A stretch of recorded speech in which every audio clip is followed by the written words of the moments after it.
March 6th. I arrived last night at N. It's the same as I last saw it.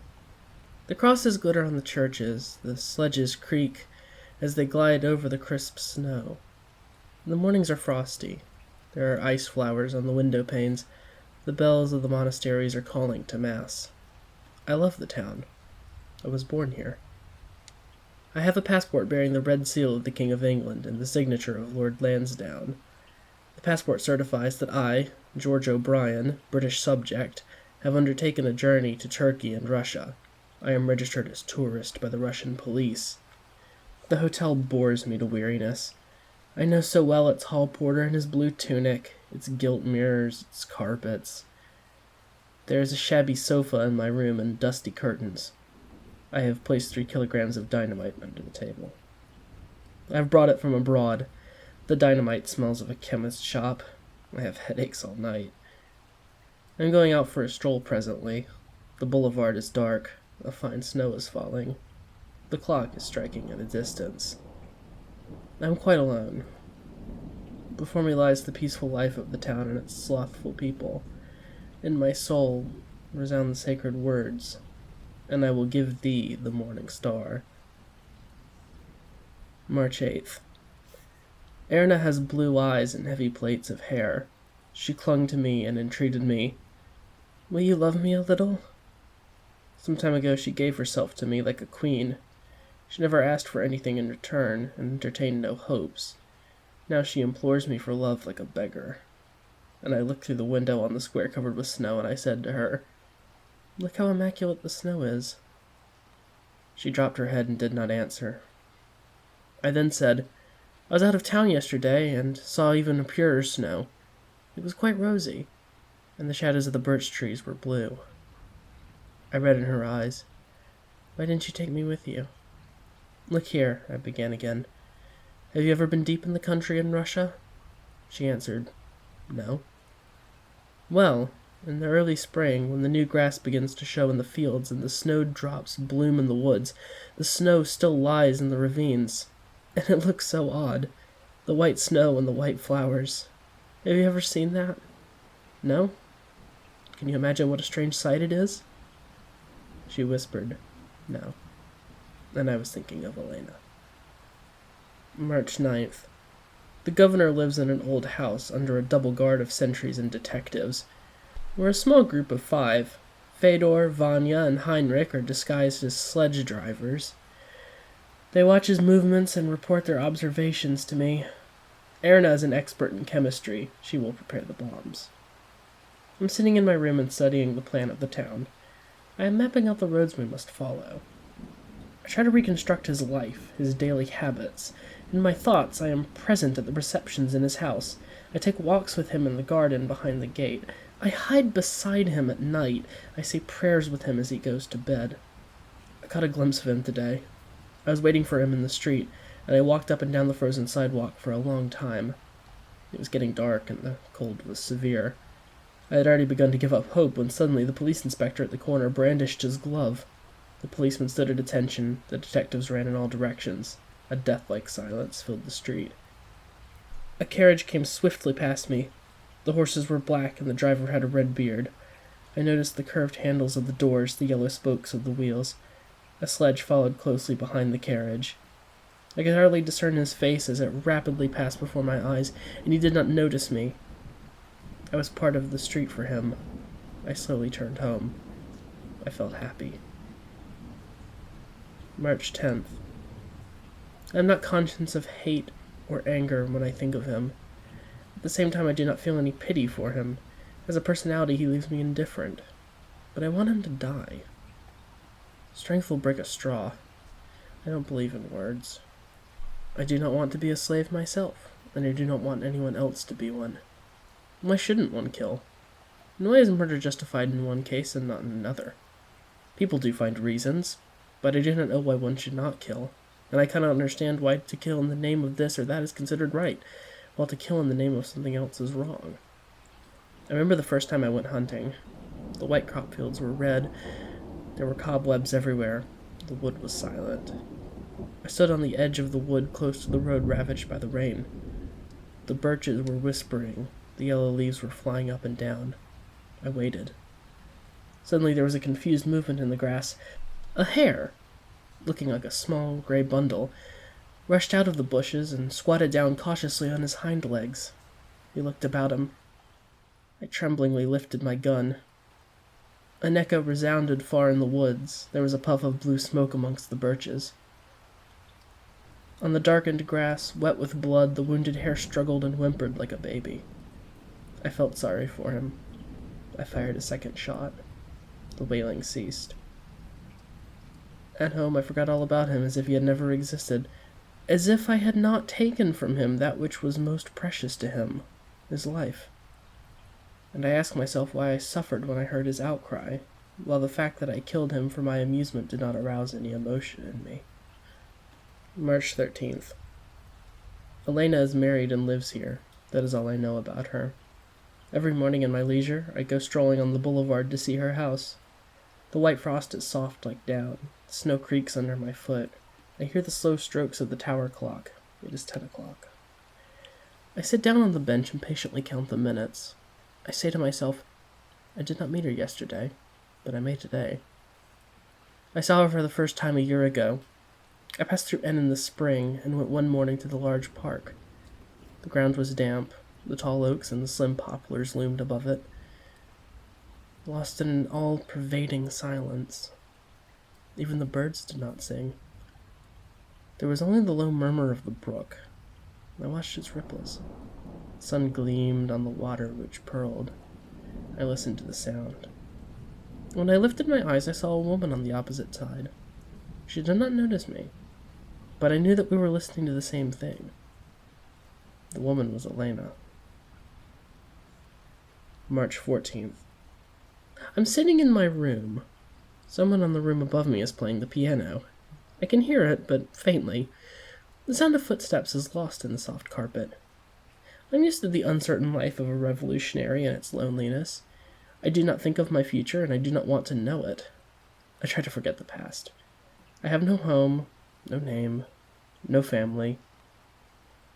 But hope never dies. What hope? That of securing the morning star?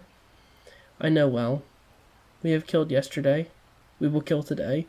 We shall go on killing tomorrow. And the third angel poured out his vial upon the rivers and fountains of water as they became blood. You cannot quench blood with water. You cannot burn it out with fire. It will be blood all the way to the grave. Happy is he who believes in the resurrection of Christ, in the resurrection of Lazarus. Happy is he who believes in socialism and the coming paradise on earth. These old tales seem simply ridiculous to me. 15 acres of apportioned land do not tempt me. I have said to myself, I do not want to be a slave. Is this my freedom? It is indeed a poor freedom. Why am I pursuing it? In the name of what do I go out to kill? Is it only for the sake of blood and more blood? There was a knock on the door. It must be Erna. March 17th. I do not know why I have taken up the work, but I know the reasons that have brought others into it. Heinrich is convinced that it is our duty. Fedor joined us because his wife had been murdered. Erna says she is ashamed to live. Vanya... But let Vanya speak for himself. Recently, we spent all day about town together, he acting as my driver. I made an appointment with him in a tavern. He came in high boots and in a blue tunic, such as worn by men of the lower class. He has grown a beard and wears his hair round. He said, "Now tell me, have you ever thought of Christ?" "Of whom?" "Of Christ, of the God-man Christ. Did you ever ask yourself what you ought to believe in and how you ought to live? In my lodgings, in the driver's yard, I often read the Gospels, and I have come to the conclusion that only 2 ways are open to men, no more than 2. One is to believe that everything is permissible. Please understand me, everything, without exception. Now that leads to the making of such a character as Dostoevsky's Smerdyakov, provided a man has a mind to dare and not to shrink at any consideration. After all, there is logic in such an attitude. Since God does not exist, since Christ is but a man, there is no love as well. There is nothing whatever to stop you. The other is the way of Christ, which leads to Christ. Tell me, if there is love in a man's heart, I mean real, deep love, could he kill or not? I replied, he could in any case. No, not in any case. To kill is a great sin. Just remember, greater love hath no man than this, that a man lay down his life for his friends. And he must lay down more than his life, his soul. He must ascend his own Calvary and take no decision unless it is urged by love and love alone. Any other motive would bring him back to Smerdyakov. Take my own life. What do I live for? Who knows, but that my last hour may prove the one I had to live my whole life for. I pray to God, Lord, let me die for the sake of love. Now, is one likely to pray for the sake of murder? A man may kill, but he will not pray about it. And yet I know I have not enough love in my heart. I find my cross too hard to bear. Don't you laugh, he said a moment later. There is nothing to laugh at. I speak of God and his words, and you probably think I am raving. Now, do you really think I am? Tell me. I made no reply. Do you remember St. John in the Revelation? And in those days shall men seek death, and shall not find it, and shall desire to die, and death shall flee from them. Can there be anything more ghastly than death fleeing from you when you are calling for her? You also may seek death, and for that matter, all of us. How dare we shed blood? How dare we break the law? Yet we do one and the other. You don't recognize laws. Blood is like water to you.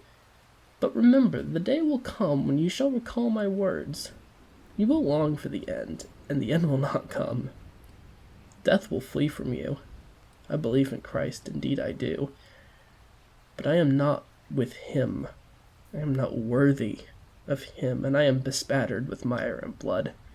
Yet Christ in his mercy shall come to me. I looked intently into his eyes and replied, Why kill then? You were free to leave us. His face grew quite pale. How dare you speak to me like that? My soul suffers agonies, but I cannot. I love. It is all simply rot, Vanya. Don't think about it any more. He did not answer. I left him, and once in the street, I forgot all about the matter. March 19th. Erna wept and said through her tears, You don't love me anymore.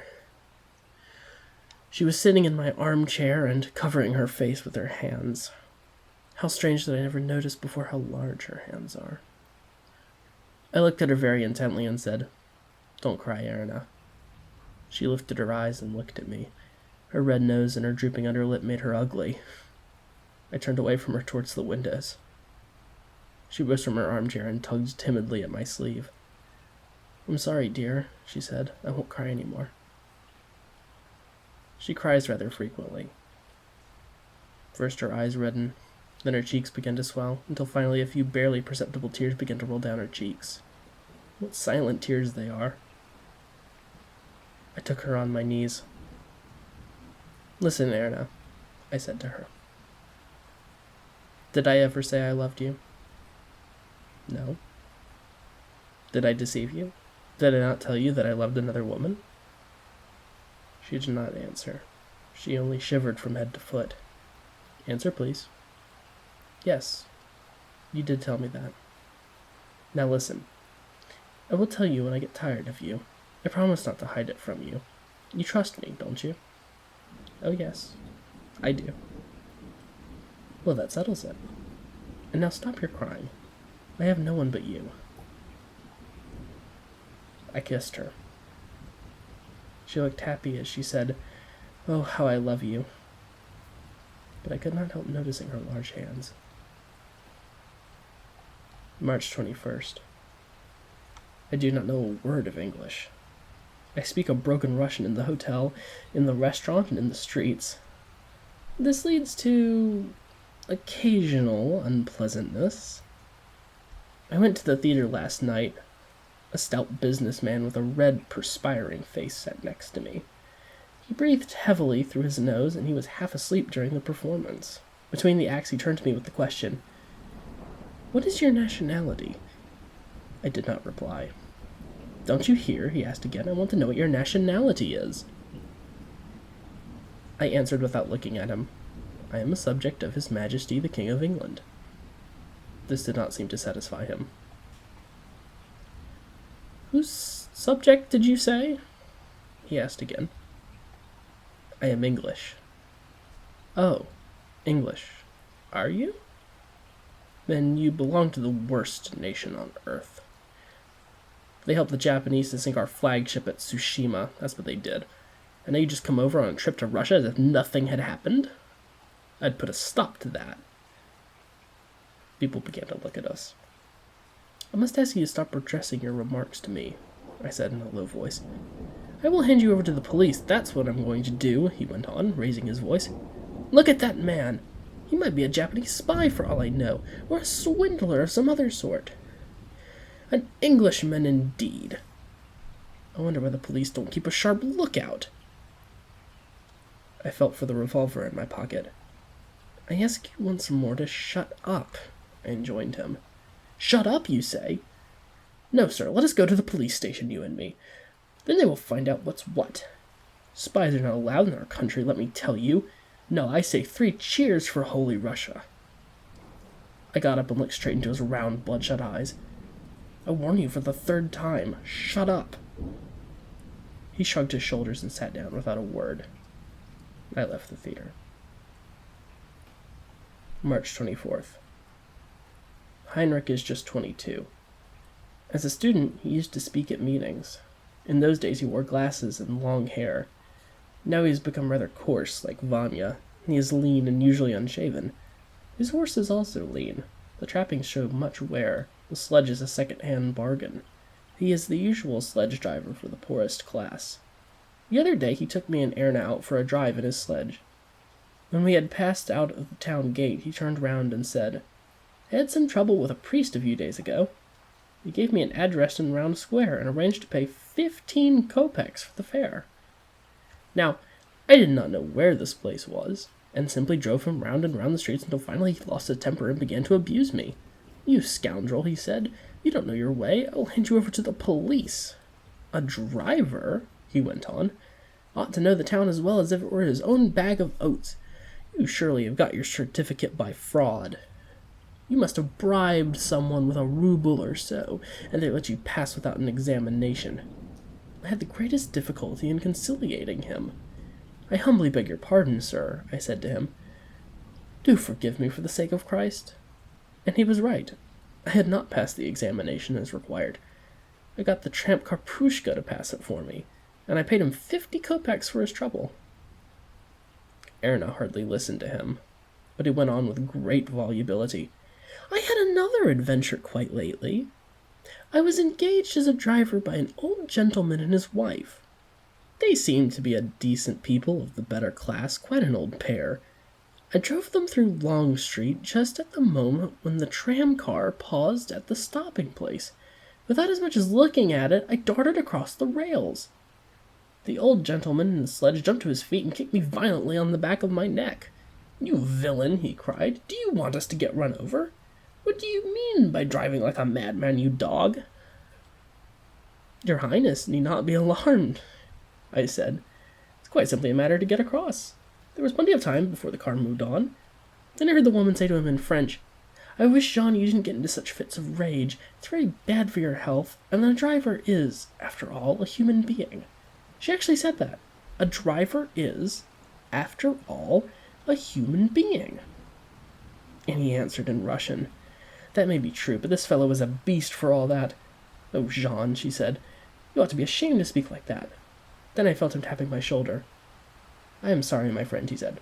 'I hope you won't mind.' And he gave me a tip of 20 kopecks. They must have been liberals. Gee up there, old girl." Heinrich lashed his poor, jagged horse. Erna drew stealthily near me. "I say, Erna Yakovlevna, how do you like it here? Have you gotten used to the work?" Heinrich asked the question rather shyly. Erna answered reluctantly. I'm quite satisfied. Of course, I've got quite used to the work. To the right of us were the black skeletons of the bare trees, and on the left the white cloth of the fields. The town stretched behind us. The churches gleamed in the sunlight. Heinrich stopped talking. Save for the creaking of the sledge, there was complete silence. Heinrich brought us back to town, and, as I stepped out of his sledge, I put 50 kopecks into his hand. He took off his cap covered with frost, and for a long time his eyes followed us. Erna whispered, "May I come to you this evening, darling?" March 28th. The governor evidently anticipates an attempt on his life. He suddenly left for Podgorno last night, and we followed him there. Vanya, Fedor, and Heinrich took their posts of observation at different points. I strolled about the streets, which was the duty assigned to me. We know a good deal about him now. We cannot fail, and soon we shall be able to fix a day. Vanya is the first to. March 29th.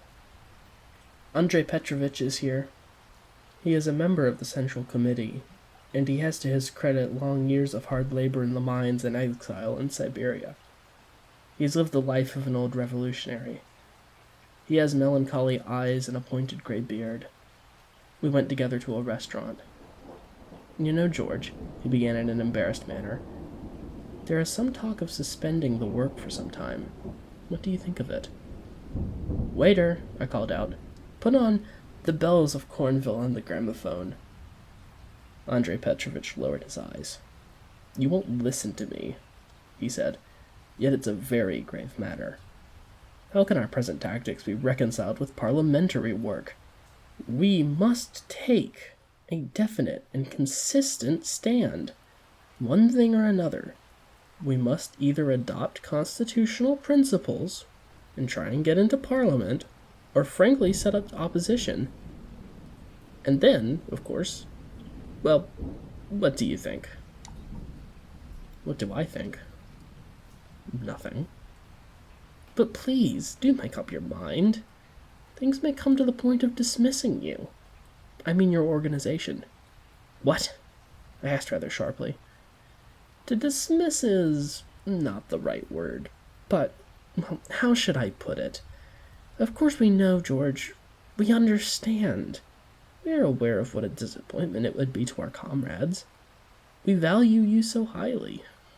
And, after all, nothing is yet settled." His face was a lemon yellow, and there were wrinkles round his eyes. He surely lived in poor suburban lodgings, subsisted on tea prepared on a spirit lamp, wore a thin overcoat all winter, and spent all his time planning and discussing. He was doing work. "Look here, Andrei Petrovich," I said to him. "Just go on passing resolutions. You are quite entitled to that. Yet, no matter what decisions you make, we will go on doing our work all the same." "Do you mean it? You'd refuse to submit to the decision of the Central Committee?" "Yes." "But I say, George, it is my last word, Andrei Petrovich." "And what about the party?" he urged me. "What about the work?" I rejoined. He heaved a sigh and stretched out his hand to me.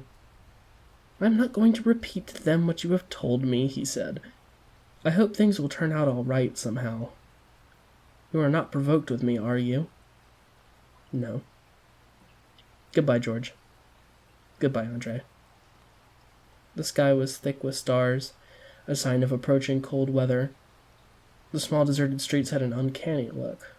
Andrei Petrovich had to make haste to catch his train. Poor old man. Poor grown-up child.